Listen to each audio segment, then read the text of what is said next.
मुलींना पहिला पिरियड येतो मेनार्च. तर ह्याबद्दल आपण गेल्या आठवड्यामध्ये लोकमतच्या पॉडकास्टला जाऊन बोललो होतो. तर काल ना एक क्लिनिकला पेशंट आला होता, मुलगा. तो काय म्हटलं माहिती आहे का, डॉक्टर तुम्ही मुलींचा पहिला जो पिरियड आहे त्याच्याबद्दल तिथं बरंच बोलले हो. आमच्या मुलांचं काय, आम्हाला पण कोणीतरी आमचं कधी सुरू होतं पहिलं वालं वीर्य बाहेर पडणं, त्याच्याबद्दल पण बोला ना. ॲक्च्युली मुलींचे पिरियड्स विजिबल असतात, कपड्यांवर स्टेन पण पडतात, हायजीनचा इश्यू असतो, बाहेर गेलात तर कपड्यावरचे डाग दिसू शकतात, म्हणून ह्या गोष्टी बोलल्या जातात. किंवा बाहेर जरी असाल तुम्ही तर कोणीतरी तुम्हाला हेल्प तरी करायला येतं. हे विजिबल नसल्यामुळे मे बी मुलांच्या बाबतीत हे होत नाही, पण ॲक्च्युली पालकांनी ह्या गोष्टीकडे लक्ष द्यायला पाहिजे आणि ते तुम्ही सांगू शकता. हां, तर आता मला सगळ्या मुलांना आणि पॅरेंट्सला पण हे सांगायचं आहे की येस, खरं आहे, त्यांनी मला जो प्रश्न केला मगाशी क्लिनिकमध्ये, मुलांमध्ये पहिलं वीर्य बाहेर पडणं त्याला आपण म्हणतो स्पर्मार्च. आणि हे जे वय आहे हे आहे 6वी पासून तर 9वी पर्यंत, म्हणजे 11 ते 15 वर्षाच्या दरम्यान त्या मुलांचं पहिलं वीर्य बाहेर पडतं. आणि ते जर पडत नसेल तर त्याला आपण डिलेड प्युबर्टी पण म्हणतो, किंवा काही लोकांमध्ये तसं पण होत नाही. त्यामध्ये अजून वेगवेगळी कारणं असतात, ते आपण नंतर बोलूच.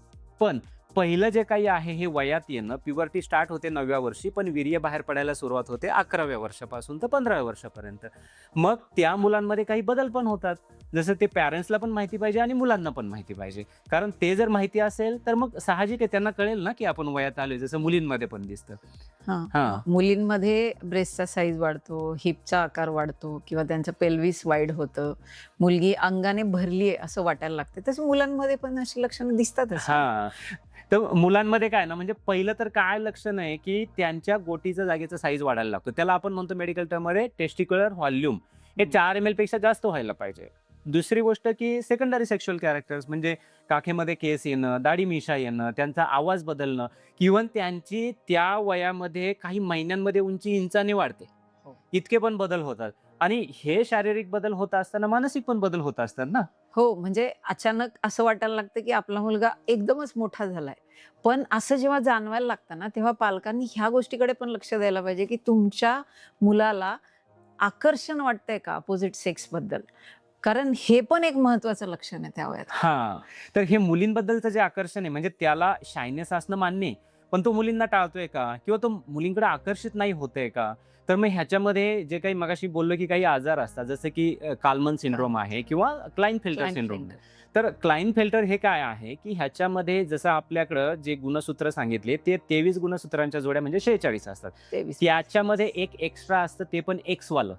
मग त्याच्यामुळं काय होतं, त्याच्या शरीराला जी पुरुषाची जडणघडण व्हायला पाहिजे ती 47 गुणसूत्र आल्यामुळं, एक एक्स एक्स्ट्रा आल्यामुळं ते वेगळं स्ट्रक्चर निर्माण होतं. म्हणजे त्याचं गोटीच्या जागेत साईज कमी असू शकतो, त्याचा लिंगाचा साईज कमी असू शकतो, इव्हन त्याला दाढी मिशा पण कदाचित येणार नाहीत, किंवा प्युबर्टी जरी आली तरी डिलेड आणि ती पण तितकी चांगली सुंदर स्वरूपात होईल असं पण नाहीये. किंवा काल्मन सिंड्रोम, जो काल्मन आहे त्याचं तर ते हायपोगोनॅडिझम आहे, म्हणजे हे तर जेनेटिकलीच आहे की ज्याच्यामध्ये ॲनॉस्मिया असतो, म्हणजे त्या मुलाला वास येत नाही, वयात आलाय तरी सुद्धा त्याला वास येत नसतो. तर पालकांनी लक्षात ठेवायला पाहिजे, अशी काही लक्षणं असतात की ज्याच्यामध्ये हा काल्मन सिंड्रोम असू शकतो.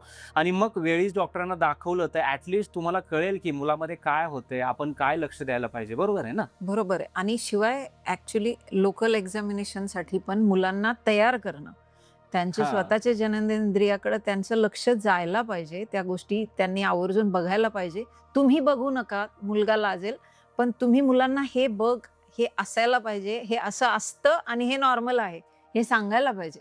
हां, म्हणजे लाजलं पण नाही पाहिजे ना. आता ती जी फोरस्किन असते, मी पाहतो आज लग्नाचं वय झालंय, माझ्यासमोर पेशंट उभा आहे, मी लोकल एक्झामिनेशन करा म्हटलं, त्यावेळेस तो स्वतःच्या स्किनला हात लावताना सुद्धा लटलटतो, इव्हन चक्कर येते. म्हणजे काय की त्याने आजपर्यंत त्याच्या फोरस्किनला कधी हात लावलेला नसतो, ती स्किन मागं जात नसते. तर बाबांनो याला फिमोसिस म्हणतात, की जे ॲक्च्युली दररोज पाठीमागं घेऊन, म्हणजे मी सांगेल की 17व्या-18व्या वर्षापासून ती स्किन इझिली मागं जायला लागते. त्याची सुरुवात 9व्या-10व्या वर्षापासून पण होते. तर म्हणून त्या मुलांनी सकाळी अंघोळीच्या वेळेस ती जागा पाठीमागं घेऊन स्वच्छ पाण्याने धुवायची असते. की टाईट फोरस्किन किंवा फिमोसिस म्हणजे स्किन पाठी न जाणं, तर ह्याला जर वेळच्या वेळी पालकांनी आणि त्या मुलाने लक्षात घेतलं किंवा ती पाठी जायला पाहिजे आणि त्याचं हायजीन पण मेंटेन करायला पाहिजे, तर स्वाभाविक आहे की पुढचे सगळे प्रॉब्लेम सॉल्व्ह होतात ना. हो, कारण लग्नानंतर ह्या गोष्टीमुळे पण प्रॉब्लेम होतात. आणि म्हणूनच मुलांनो आणि पॅरेंट्सला पण सांगणं आहे की वेळच्या वेळी सगळ्या गोष्टींकडे लक्ष द्या आणि तरी काही प्रॉब्लेम आलाच तर त्या ठिकाणी केअर फॉर कपल्स जे आहेत ते तुम्हाला नेहमी हेल्प करायला तयार आहे.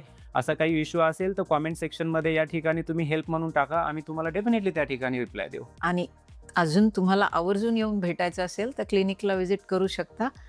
You can visit care for couples.